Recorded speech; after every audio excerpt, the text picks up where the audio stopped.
Good morning dear students. पुनः आप सभी छात्र छात्राओं का तंत्रज्ञान कक्षा में स्वागत है। आज की इस अवधि में हम भारत देश से संबंधित अर्थात समस्त विश्व से संबंधित एक ऐसे महापुरुष का अध्ययन करने जा रहे हैं जो विश्व साहित्य में अमर बन गए, भारत की संस्कृति को एक नया मार्ग दे गए। हाँ, वही जिन्हें हम स्वामी विवेकानंद जी के नाम से जानते हैं। सो इस अवधि में हम विवेकानंद जी से संबंधित उनके परिवार के बारे में, उनकी लेख अध्ययन कौशल्य के बारे में, उनकी रुचि किन किन विषयों में थी और उन्होंने किसके आज्ञानुसार विश्व का भ्रमण किया था, इस अवधि में हम केवल इतना ही चर्चित करेंगे। सो दूसरे खंड अर्थात द्वितीय चरण में हम इससे आगे की जिज्ञासाओं पर प्रकाश डालेंगे। सो सर्वप्रथम लेखक हैं डॉक्टर जगदीश चंद्र जी, जिन्हें हिंदी साहित्य में बाल लेखक और आधुनिक लेखक के नाम से संबोधित किया जाता है। इनका सविस्तार परिचय हम तंत्र ज्ञान द्वारा आप तक अवश्य पहुंचाएंगे। सो चर्चा को आरंभ करने से पूर्व, पाठ को निखारने से पूर्व हम इससे संबंधित कुछ जटिल एवं सरल शब्दों को जानेंगे। सर्वप्रथम भ्रमण अर्थात प्रयाण करना, एक स्थान से दूसरे स्थान प्रस्थान करना, मार्ग, दारी, घराना, मनेताना, बालक, हुडुग, व्याख्यान, भाषण। तो आप देखेंगे हम पाठ में आने वाले अंश, पाठ के इस भाग में आने वाले अंश, परिवार, किस प्रकार का उनका परिवार था, लेख पढ़ाई, कैसे वो लिखने और पढ़ने में उत्तम थे, अभिरुचि, किन किन विषयों में उनकी आसक्ति तीव्र थी, विश्व भ्रमण, किस लिए उन्होंने विश्व का पयन किया। पाठ के आरंभ से पूर्व पाठ का आशय, परिचय, कॉन्सेप्ट। भारत देश में जन्मे अनेक महान व्यक्तियों ने भारत की कीर्ति विदेशों में फैलाई। भारत देश में जितने भी महापुरुषों ने जन्म लिया, चाहे महात्मा गांधी हो या फिर एपीजे अब्दुल कलाम हो या फिर स्वामी विवेकानंद जी हो या फिर रविंद्रनाथ टैगोर जी हो या फिर बाबा साहेब अम्बेडकर जी हो या फिर तिलक जी हो या फिर शंकराचार्य जी हो, इन्होंने भारत देश की संस्कृति को ही नहीं बल्कि भारत देश के परिचय को समस्त विश्व में सार रूप से प्रकट किया है। ऐसे व्यक्तियों में से एक है स्वामी विवेकानंद जी। इन सभी महापुरुषों में एक हैं कौन जी? स्वामी विवेकानंद जी। इस पाठ में उनकी महानता के परिचय के साथ देश प्रेम की प्रेरणा भी प्राप्त कर सकते हैं। उन्होंने केवल इस पाठ में अपना भिन्न रूप प्रकट नहीं किया बल्कि देश प्रेम, देशभक्ति के द्वारा अपनी मंशा को दर्शाने का प्रयास किया है।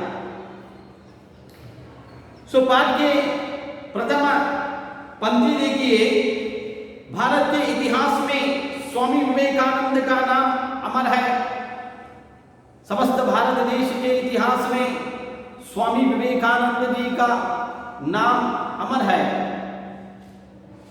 अमर शब्द का तात्पर्य मृत्युहीन है, जो कभी मरता नहीं, जो शाश्वत रहता है, उसे अमर कहते हैं। हमने देखा अमर केवल इतिहासों में गढ़ कर रह गया, केवल पुस्तकों में छप कर रह गया, केवल 15 अगस्त 26 जनवरी या फिर किसी स्वार्थ के रूप में यहाँ भाषण में दर्शाता रहा। निज रूप स्वामी विवेकानंद जी के आदर्शों को जब तक हम अपने जीवन में नियुक्त नहीं करते, उनकी आज्ञानुसार हम इस देश में नहीं रहेंगे, तब तक वह अमर नहीं है। जिस दिन हमने उनकी आज्ञाओं को स्वीकार किया, उनकी आज्ञाओं पर अपना जीवन निकाला, उनकी आज्ञा अनुसार हम भी इस देश के लिए कुछ करेंगे, तब स्वामी विवेकानंद जी अमर कहलाएंगे। नहीं तो फिर केवल वो किताबों में ही रह जाएंगे। इसीलिए उन्हें अमर बनाना है तो उनके तत्वों को, उनके आदेशों को, उनके उद्देश्यों को जानना और अपने जीवन में जीर्णांश करना अनिवार्य है। इस वीर सन्यासी ने देश विदेश में भ्रमण कर भारतीय धर्म और दर्शन का प्रसार किया तथा समाज सेवा का नया मार्ग दिखाया। इस वीर सन्यासी का तात्पर्य हर एक चीज से, हर एक वस्तु से त्याग लेना, जीवन के हर सुख संप्रदाय से भिन्न होना, जो केवल समाज के दुखी जनों, समाज के नागरिकों के सेवा में अपना जीवन व्यतीत करना, उसे सन्यासी कहते हैं। और इस नाम के साथ वीर शब्द को जोड़ा गया, अर्थात वह निर्भय व्यक्ति थे।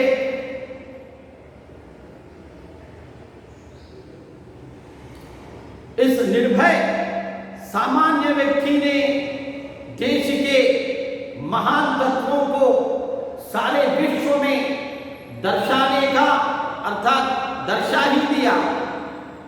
इसीलिए इन्हें महान व्यक्ति कहा गया, क्योंकि इन्होंने अपना समस्त जीवन देश के लिए, समाज के लिए अर्पण कर दिया था।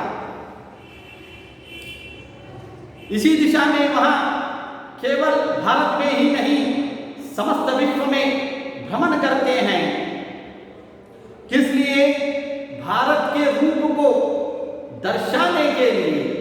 क्या है भारत? क्या है भारत की संस्कृति? यह विश्व को दिखाने के लिए उन्होंने देश विदेश का प्रयाण किया और समाज सेवा का एक नया रूप भी दिखाया।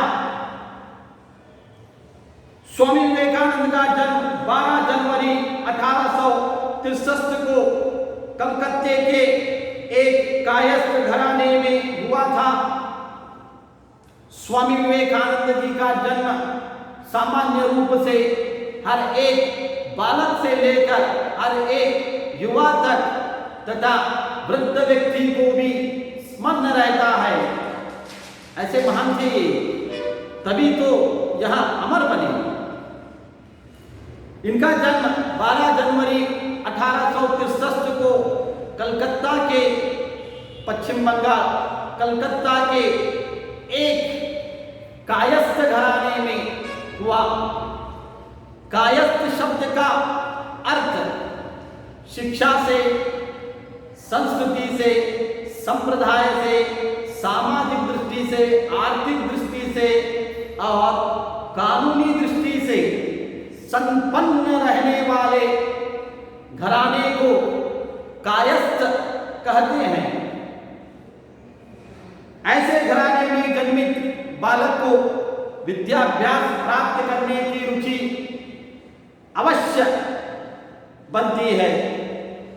उसमें जिज्ञासा की एक ऐसी महक जागृति है जो कभी समाप्त ही नहीं होती। तभी तो व्यक्ति विद्वान बनता है, तभी तो व्यक्ति महान बनता है, तभी तो व्यक्ति दार्शनिक बनता है। ऐसे पवित्र घराने में इनका जन्म हुआ था।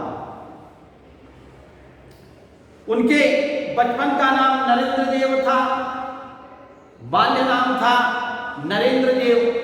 एक नरेंद्र थे जो विश्व को भारत की छवि को दर्शाने का प्रयास किया, और आज भी भारत में एक नरेंद्र है जो विश्व को भारत की उपलब्धि प्रगति का आभास कराने का प्रयास कर रहे हैं। तो आइए देखें, उनके पिता श्री विश्वनाथ दत्त एक प्रतिष्ठित वकील थे। कलकत्ता के कानूनी विभाग अदालत कोर्ट में प्रतिष्ठित अर्थात प्रसिद्ध वकील थे। कौन? यस, सही, स्वामी विवेकानंद जी के पिता। उनकी माता श्रीमती भुवनेश्वरी देवी धर्मपरायण महिला थी। उनकी माता संस्कृत एवं धर्मों के नीति नियमों का पालन करने वाली सुसंस्कृत सुसभ्य महिला थी। धर्मपरायण, धर्म का नियम, एक व्यवस्था, एक सभ्यता, एक आचरण, एक मानवीय जीवन का संकेत। परायण, नियमों का पालन करना, अर्थात उनकी माता धर्म में आस्था रखती थी, संस्कृति एवं परंपरा को पालती थी, उन पर चलती थी। पिता कानून अध्ययन थे, माता धार्मिक अध्ययन थी। इन दो तत्वों के प्रभाव से नरेंद्र विवेकानंद बन गए। बालक नरेंद्र का शरीर स्वस्थ, सुडौल और सुंदर था।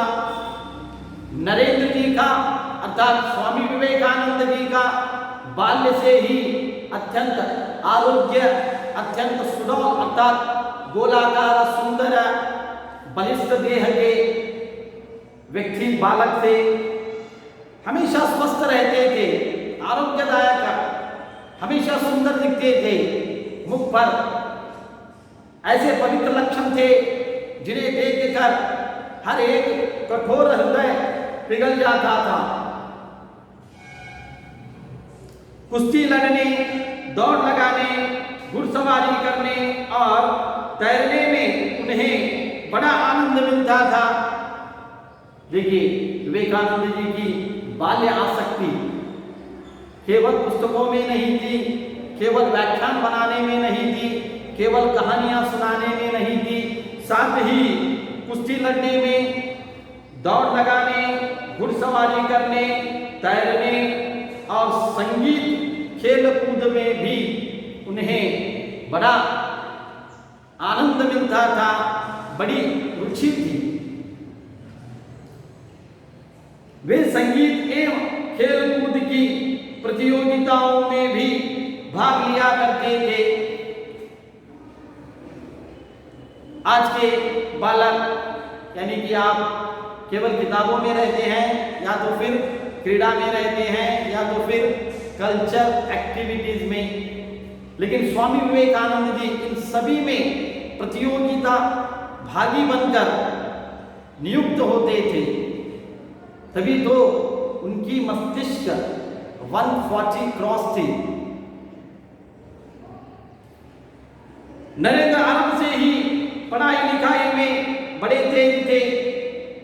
बाल्य से ही स्वामी विवेकानंद जी आसक्ति में, पढ़ाई लिखाई में उन्हें अधिक आसक्ति थी।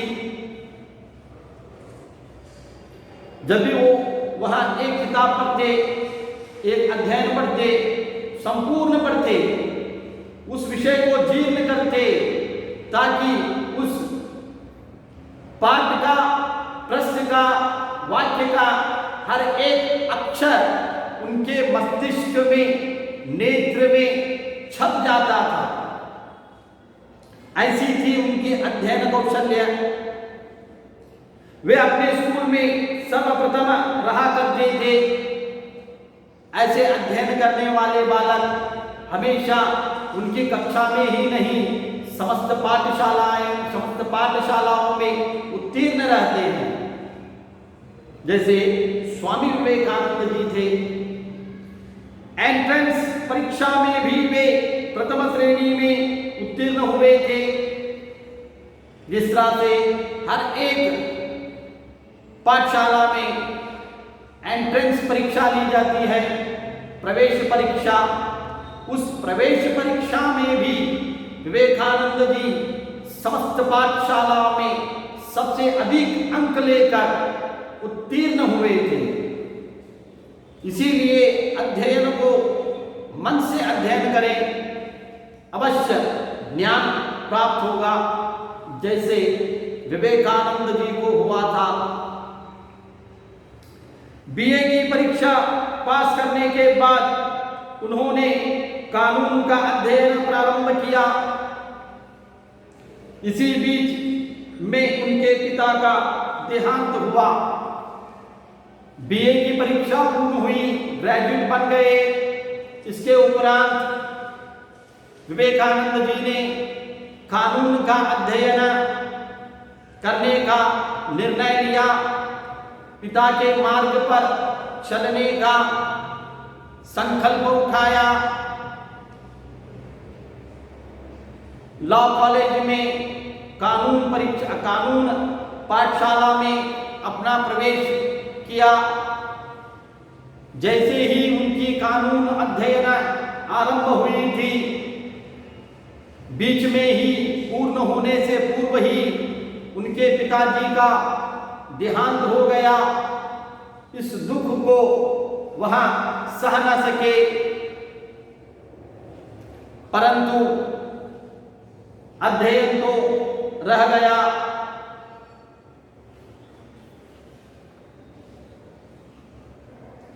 फिर भी उन्होंने उस अध्ययन को पूर्ण करने का प्रयास किया। अध्ययन काल में उनकी रुचि व्याख्यान देने और विचारों के आदान प्रदान करने में थी। जब वह छात्र बने थे तो छात्र जीवन में उन्होंने अपने भीतर एक ऐसे दिए को उजागर किया था जो सामने वाले व्यक्ति को सम्मोहित करता था। वह उजाला था, वह प्रकाश थी, वह रोशनी थी। भाषण देने की, व्याख्यान का तात्पर्य भाषण है। स्वामी विवेकानंद जी अपने भाषण के द्वारा हर एक व्यक्ति को विचार निहित करते थे।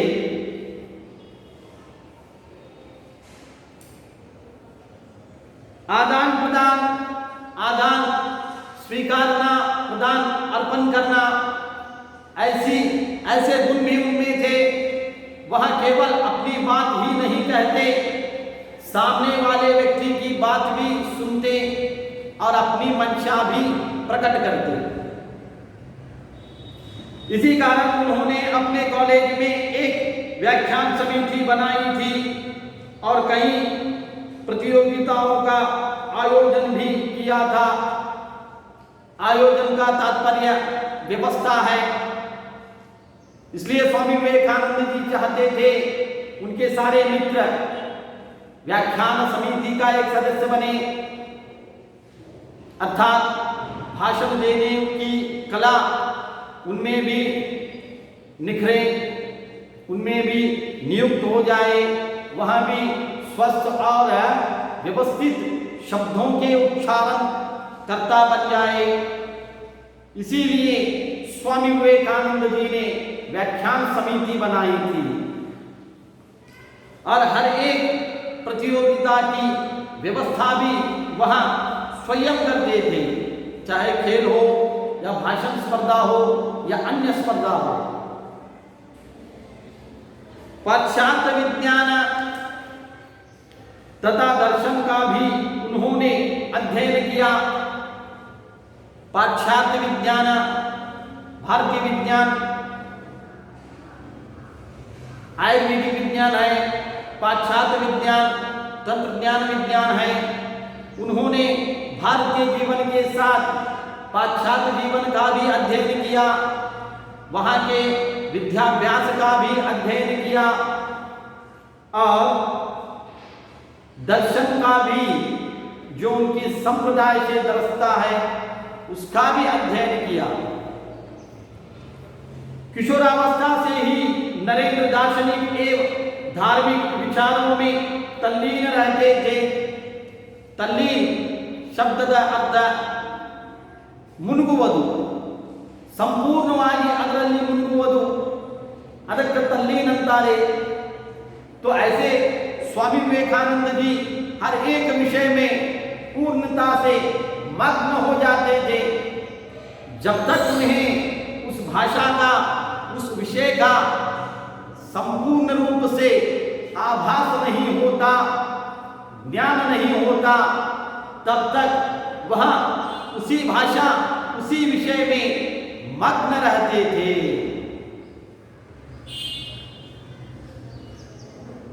एक दिन नरेंद्र रामकृष्ण परमहंस के पास पहुंचे और अपनी जिज्ञासा उन्हें कह सुनाई।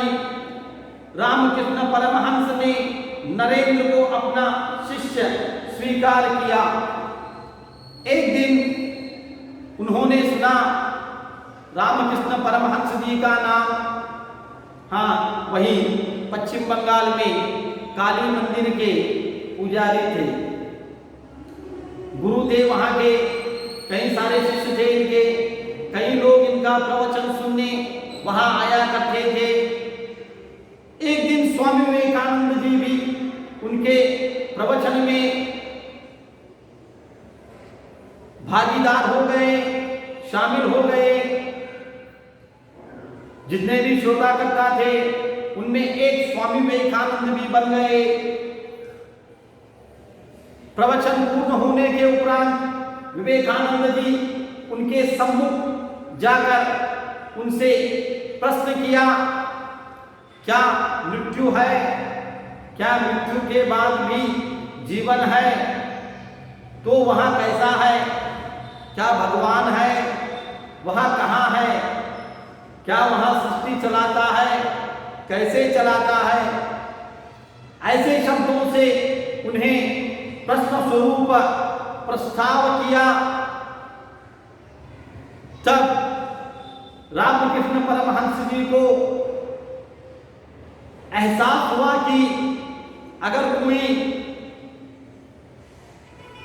भविष्य में भारत की संप्रदाय को या भारत की दार्शनिकता को समस्त विश्व में परिचित कर सकता है तो वहां है केवल स्वामी विवेकानंद जी।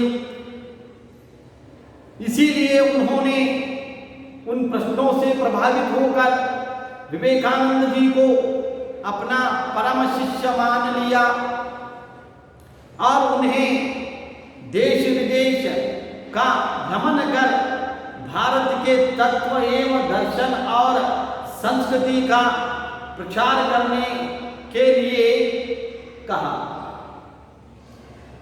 स्वामी परमहंस के जीवन दर्शन से विवेकानंद इतने प्रभावित हुए थे कि उन्होंने अपने गुरु के संदेश का प्रसार करना चाहा।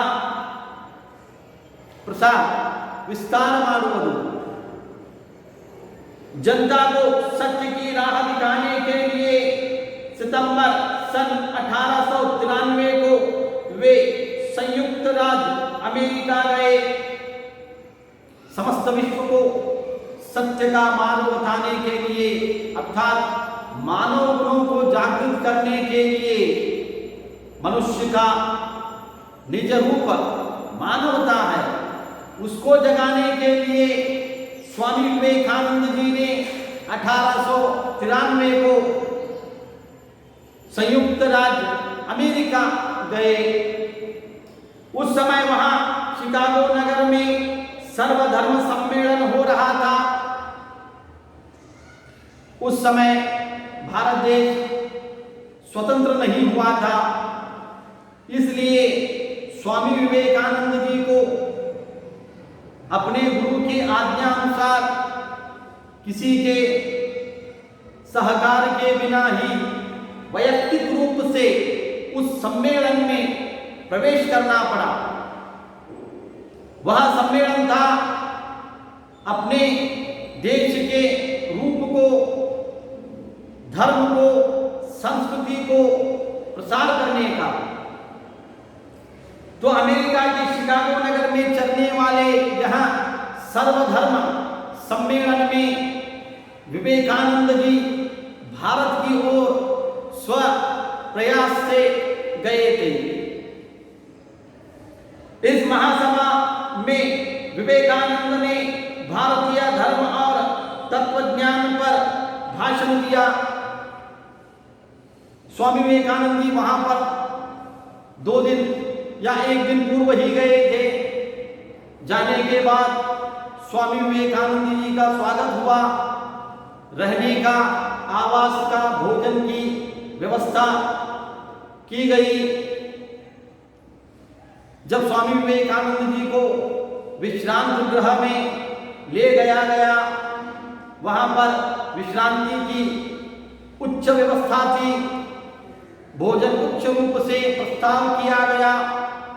विवेकानंद जी ने देखा और कहा, मैं मंच पर इस गद्दे पर नहीं सो जाऊंगा, अर्थात बेड, इस बेड पर नहीं विश्रांति करूंगा, मैं नीचे सो जाऊंगा। ನನ್ನ ಹಾಸಿಗೆ ಕೆಳಗೆ ಹಾಸಿ ನಾನು ಕೆಳಗಡೆ ವಿಶ್ರಾಂತಿ ಮಾಡ್ತೇನೆ, ಆ ಮಂಚದ ಮೇಲೆ, ಕಾಟದ ಮೇಲೆ, ಆ ಬೆಡ್ಡದ ಮೇಲೆ ವಿಶ್ರಾಂತಿ ಮಾಡುವುದಿಲ್ಲ। क्यों? उन्हें पता था कि भारत में कई लोग ऐसे हैं जिन्हें रहने के लिए घर नहीं, जिन्हें विश्रांति की उच्च व्यवस्था नहीं। फिर भोजन भी उन्होंने तिरस्कार किया। देश के कई लोग भूखे हैं, उनके सम्मुख मैं उस देश से आया हूं, उस देश का प्रसार करने के लिए आया हूं और उनके ही प्रति मैं उच्च भोजन सेवन करूंगा। तो यहाँ मेरी आत्मा को स्वीकार नहीं है, मैं नागरिक के योग्य नहीं हूं, क्षमा करिए, मैं भारतीय हूं, भारतीय निवासों के जैसा ही मेरा व्यवहार यहाँ रहेगा। इसीलिए उन्होंने वहाँ उच्च भोजन और उच्च व्यवस्था को तिरस्कार किया। ये थे स्वामी विवेकानंद जी। इसीलिए उन्हें अमर कहा गया है, इसीलिए उन्हें महान व्यक्ति कहा गया है। महान बनना इतना आसान नहीं, उसके लिए कई त्याग देने पड़ते हैं, जो स्वामी विवेकानंद जी ने किए थे। आज हम अगर कहीं भोजन कर रहे हैं तो किसी से ज्यादा हमें मिल जाए भोजन के लिए तो हम कितने खुश हो जाते हैं। एक देखिए, स्वामी विवेकानंद जी विदेश में हैं, फिर भी स्वदेश का स्मरण उनके हृदय में है, उनकी स्थिति उनके मस्तिष्क में है। उनके लिए उन्होंने उच्च भोजन को त्याग दिया। यह है स्वामी विवेकानंद जी। ऐसे बनिए, तब जाकर आप स्वामी विवेकानंद जी को अमर करेंगे। ऐसे महान व्यक्ति के जीवन का अध्ययन करें, उनके गुणों को अपने जीवन में लाएं, तब निज रूप से हम हिंदुस्तानी हैं। नहीं तो हम में और अन्य देशों में कोई अंतर नहीं। तो स्वामी विवेकानंद जी उस सभा में जब भाषण के लिए आए तो सब लोग कह रहे थे यहाँ एक अवसर में आया है, यहाँ साधु क्या कहेगा। स्वामी विवेकानंद जी ने अपने भाषण के आरंभ से पूर्व एक शब्द कहा, प्रिय भाई और बहनों। यह सुनते ही सारे श्रोतागण मुग्ध हो गए। भाषण का पहला शब्द इतना पवित्र है तो भाषण कितना पवित्र होगा।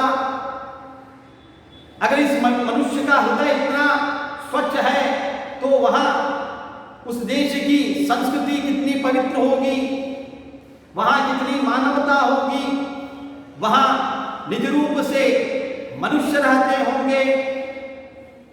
ऐसे विचार उन श्रोतागणों में उत्पन्न हो गए जब स्वामी विवेकानंद जी ने भाई और बहनों कहा। तो उस समय और एक घटना घटी। सारी किताबों के नीचे, सारे ग्रंथ, धार्मिक ग्रंथों के नीचे भगवत गीता थी। तो स्वामी विवेकानंद जी ने कहा, इस भगवत गीता को हम निकालेंगे तो सारी किताबें ढह जाएंगी, गिर जाएंगी। तो इसका अर्थ यह है, इस भगवत गीता के ऊपर ही सारी किताबें निर्भर हैं। इस विचार से लोगों को यहाँ आभास हुआ, सही में यहाँ एक उद्धार व्यक्ति हैं।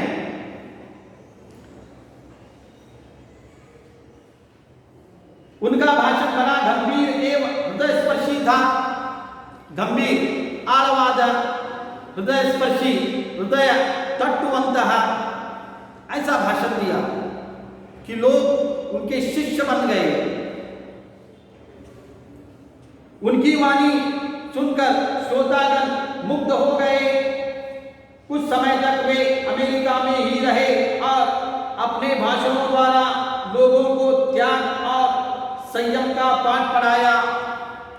कई दिनों तक वहां अमेरिका में ही निवास करते रहे। कई लोग उनके शिष्य बने, शिष्य शिष्या, सेवक सेविकाएं बने। स्वामी विवेकानंद जी ने उन्हें त्याग का महत्व क्या है, संयमता का महत्व क्या है, क्यों यहाँ दो चीज, दो विषय हमारे जीवन में रहना चाहिए। संयमता से हम अपने व्यक्तित्व को निखार सकते हैं, अपने व्यक्तित्व की रक्षा कर सकते हैं। त्याग से हम देश की संप्रदाय, देश की संस्कृति और देश की प्रगति तथा देश की एकता का संदेश दे सकते हैं। इसके बाद वे इंग्लैंड और स्विट्जरलैंड भी गए और वहां उन्होंने सत्य और धर्म का प्रसार कर भारत के गौरव को बढ़ाया। अनेक विदेशी स्वामी जी के शिष्य बन गए। शिष्य पुल्लिंग, शिष्या स्त्रीलिंग। उनमें से कुमारी मार्गरेट एलिजाबेथ का नाम उल्लेखनीय है। वाक्य देखिए, उनमें से कुमारी मार्गरेट एलिजाबेथ का नाम उल्लेखनीय है। यहाँ वाक्य संबंध कारक का है, का शब्द का प्रयोग हुआ है। का संबंध कारक को दर्शाता है। जो स्वामी जी की अनुयायिनी बनकर सिस्टर निवेदिता के नाम से संसार में प्रसिद्ध हो गई।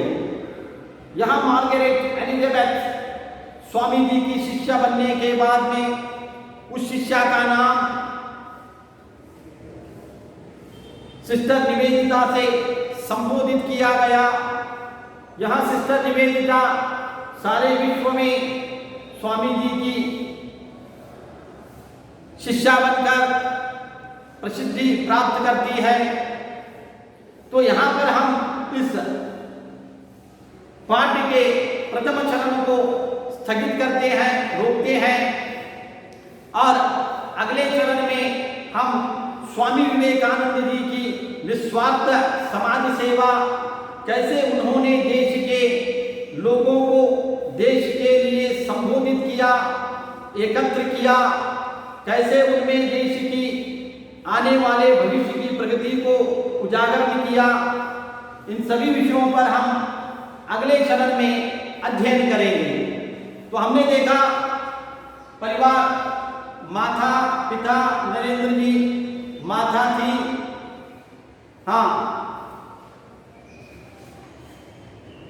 माता थी धर्मपरायणा भुवनेश्वरी देवी, पिता विश्वनाथ दत्त प्रतिष्ठित वकील, कहाँ के?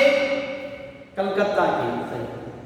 और पढ़ाई में बड़े आसक्ति थी, सब में आगे रहते थे, अध्ययन कौशल एकत्र उनका था, अभिरुचि संगीत, घुड़सवारी, तैरना, दौड़ना, कुश्ती लड़ना आदि में थी।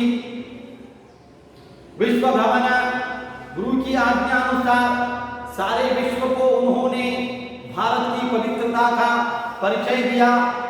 कई शिष्य कई लोग उनके शिष्य बने, शिष्या बने इत्यादि।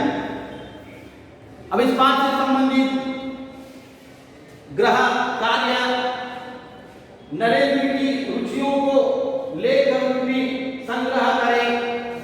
इस भाग में स्वामी विवेकानंद जी ने बाल अवस्था में, छात्र अवस्था में किन किन विषयों में आसक्ति, रुचि, अभिरुचि व्यक्त की थी, उन सब को लेकर ऊपर संग्रह करें। जय हिंद।